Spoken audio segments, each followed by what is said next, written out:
I'm Wanjiru Kiarie. I'm the CEO of the Pit to Palace initiative. It's a small NGO from Kenya, and we are obsessed with sustainability. We help mid-sized SMEs to retrofit sustainability so that they can access climate finance. We also support early stage founders to define and test and validate their ideas, which have a for-profit and have a climate impact.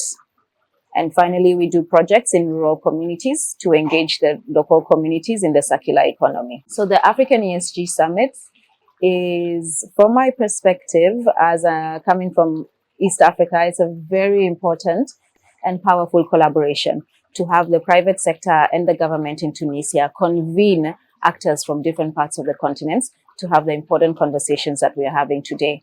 How are we going to empower our climate startups to grow, to create an impact, to be profitable, and more importantly, also from the government side, how can we make it easier to engage in a just transition and to adopt ESG practices within the global economic context. These are very important conversations because most businesses in Africa are in the mid-sized range, and it's complex and expensive to adopt ESG, but it is even more costly to ignore it.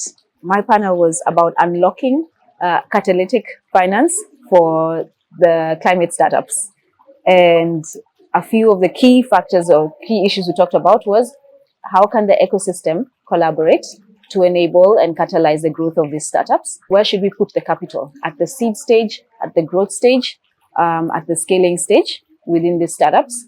And what models of collaboration between ecosystem actors do you see working? One model which we have seen working, we're piloting in Kenya, is not PPP, it is PPPP. That is public, private, and the people partnership. That's if the people are not involved in these conversations and agreements in the climate capital, we'll never ever get down to the grassroots level. And that's where it needs to be, because the people are the ones who are facing the consequences of climate change, and they are the ones who are closest to the problem, and they are the ones who have the solutions for their problems.